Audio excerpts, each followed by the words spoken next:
सांप की कहानी। एक समय की बात है। एक जंगल में एक चालाक और क्रोधी सांप रहता था।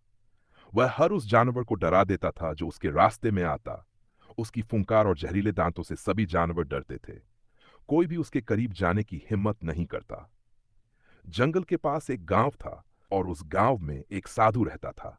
साधु शांत स्वभाव का और सभी जीव जंतुओं से प्रेम करने वाला था। एक दिन साधु जंगल में ध्यान करने गया। ध्यान के दौरान उसने देखा कि सांप एक खरगोश को डरा रहा था। साधु ने सांप को रोका और कहा, तुम इतना क्रोध क्यों करते हो? तुम्हारे जहरीले दांतों से दूसरे प्राणी डरते हैं। इससे तुम्हें खुशी नहीं मिलेगी।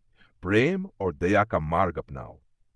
सांप ने साधु की बात मानी और वादा किया कि अब वह किसी को नहीं डरेगा और शांतिपूर्ण जीवन जिएगा।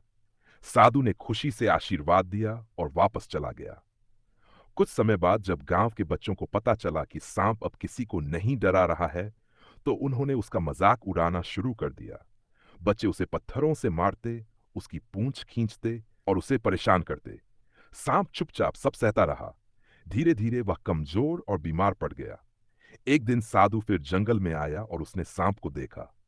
सांप कमजोर और दुखी था। साधु ने पूछा, तुम्हारी यह हालत कैसे हुई? सांप ने कहा, गुरुजी, मैंने आपकी बात मानी और किसी को नुकसान नहीं पहुंचाया, लेकिन अब लोग मुझसे डरते नहीं बल्कि मुझे परेशान करते हैं। साधु ने मुस्कुराते हुए कहा, मैंने तुम्हें दया और प्रेम का मार्ग अपनाने को कहा था, लेकिन यह नहीं कहा था कि तुम अपनी रक्षा करना छोड़ दो।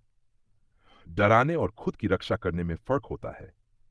अगर कोई तुम्हें परेशान करे तो उसे फुफकार दिखाओ, लेकिन काटो मत। सांप ने साधु की बात समझी और वादा किया कि अब वह अपनी रक्षा करेगा, लेकिन किसी को नुकसान नहीं पहुंचाएगा। धीरे धीरे सांप ने फिर से अपनी ताकत पाई और लोग उसे छेड़ने से डरने लगे। उस दिन से सांप ने प्रेम और बुद्धिमानी के साथ अपना जीवन जिया। सीख, दूसरों के प्रति दयालु होना अच्छा है, लेकिन अपनी सुरक्षा करना भी जरूरी है।